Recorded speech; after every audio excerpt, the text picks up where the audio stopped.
အားလုံးမင်္ဂလာပါ Great Commander 2015နေပြီးတော့ကြိုဆိုလိုက်ပါတယ်ဒီနေ့ညဝေပေးမယ့်သင်ခန်းစာလေးကတော့ After Effect မှာအပင်တွေဟိုဘက်ရိပ်ဒီဘက်ရိပ်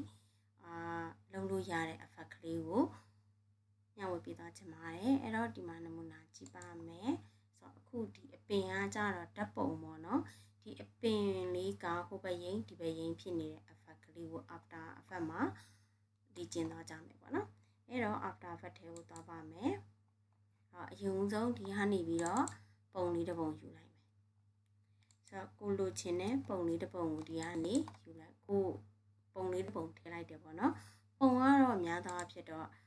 PNG ဖြစ်ရမယ်ပေါ့နော်အဲ့တော့ PNG ပုံတွေကို download လုပ်ချင်တယ်ဆိုရင် png.egg.com မှာသွားပြီးတော့ download လုပ်လို့ရတယ်နော်ဒီမှာသူ့ကိုဒီမှာထည့်လိုက်မယ်ပေါ့နော်ဒါလေးကိုဒီပုံလေးတိုင်းပဲcomposition ယူလိုက်မယ်ပေါ့ဒါဆိုရင်ဒီပုံလေးကိုယူပြီးတော့ဒီ composition ဒီနေရာလေးပေါ့နော်ဒီနေရာလေးမှာဒီနေရာလေးကိုဆွဲလာခဲ့ပြီးတော့လက်ညှိုးလေးနဲ့ဖိဆွဲလာခဲ့ပြီးတော့ဒီနေရာလေးရောက်မှလက်ကိုလွှတ်လိုက်တယ်ဒါဆိုရင်သူ့ရဲ့ composition ကွက်တစ်ကလေးရသွားတာပေါ့နော်အဲ့လိုလုပ်လဲရတယ်ဒါမှမဟုတ် background တစ်ခုခုတည်းကိုသွားထည့်တာတို့ဘာတို့ပေါ့နော် new composition ခေါ်ပြီးလုပ်မယ်ဆိုလဲလုပ်လို့ရတယ်ဒါဆိုသူဒီမှာဒါလေးသုံးလိုက်မယ်ဘာ effect သုံးမယ်ဆိုတော့ဒီမှာ CC band it ဒီမှာလာပြီးရိုက်ထည့်လိုက်လို့ရတယ်နော်ဆိုတော့ဒီမှာတစော်တဲ့က CC band it ဒါဆိုရင်သူဒီမှာနှစ်ချက်နှိပ်လိုက်မယ်နှစ်ချက်နှိပ်လိုက်တာနဲ့သူကဒီလိုလေးဖြစ်သွားတယ်ပေါ့အဲ့ဆိုဒီလိုလေးဖြစ်သွားတယ်ဆိုတော့ဒီအလုံးလေးတွေအဲ့ဆိုဒါက step ဆိုတော့ဒီအလုံးလေးကိုဖိလိုက်တာနဲ့အပေါ်ဆွဲတင်ကြည့်ဒါ end ဒါကအဆုံးဒီမှာဒါလေးလှုပ်သွားနော်ဆိုတော့ဒါ step ကိုကဲထားလိုက်ပါဒီအောက်နားလေးမှာထားလိုက်မယ်ပေါ့နော်ဒီလိုလေးဒါဆိုရင်သူကအပင်တစ်ပင်လုံးပြန်ရပါပြီပေါ့နော်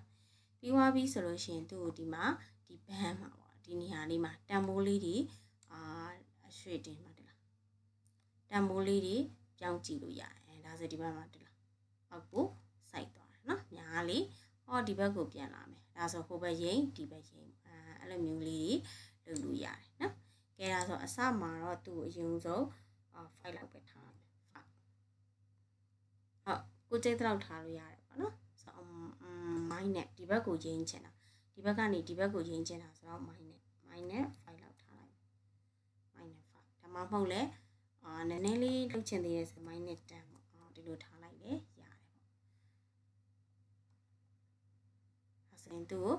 စပြီးတော့သုံးမယ်ဆိုတော့ဘန်းမှာ key frame စထည့်မယ်အဲ့မှာ key frame ထည့်လိုက်တယ်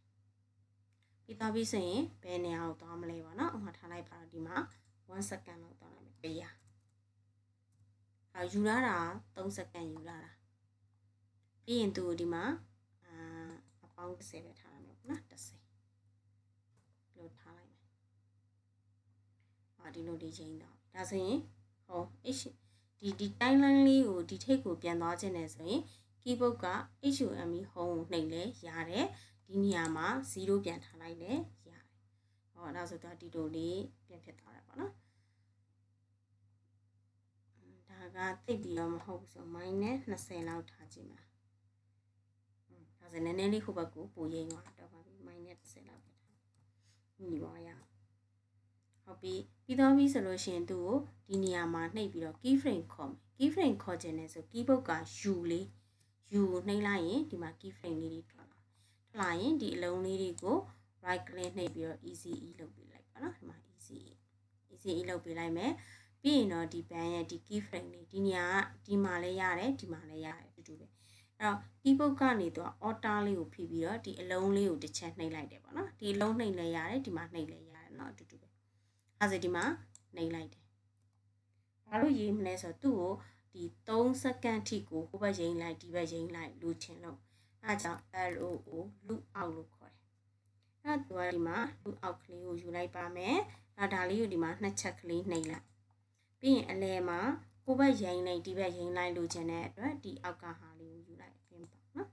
ဆိုတော့ဒီဟာလေးကိုယူလိုက်ပြီးရင်သူကအပြင်မှာဒီလွတ်နေတဲ့နေရာတစ်နေရာမှာကလေးတစ်ချက်နှိပ်လိုက်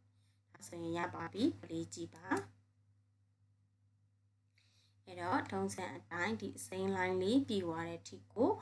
ဆောက်ပြလိုက်ပေါ့နော် အဲ့တော့ဒီမှာနည်းနည်းလေးမြန်ချင်တယ်ဆိုရင်ဒီမှာပြင်လို့ရတယ်နော် full နဲ့မသုံးဘဲနဲ့ have to that to နဲ့သုံးထားလို့ရတယ်ဒါကအပင်ဟိုဘက်ရိမ့်လိုက်ဒီဘက်ရိမ့်လိုက်ပေါ့နော်အတိုင်းအခက်လေးတွေဟိုဘက်ရိမ့်လိုက်ဒီဘက်ရိမ့်လိုက်လို့ခြင်းနဲ့အဲ့လိုမျိုးလေးတွေဆိုရင်ဒီ CC pen is ဆိုတဲ့ effect လေးကိုသုံးလို့ရပါတယ်ဒီသင်ခန်းစာလေးကိုလေ့ကျင့်ကြည့်လို့အဆင်မပြေဘူးဆိုလို့ရှိရင် Great Computer Training Center ရဲ့ page မှာလာပြီးမေးလို့ရပါတယ်အဆင်ပြေသွားတယ်ဆိုလို့ရှိရင်တော့ဒီ like and share လေးလုပ်ပေးဖို့အတွက်မေတ္တာရက်ခံချင်ပါတယ်အဲ့တော့ပျော်ရွှင်တဲ့နေ့လေးဖြစ်ပါစေ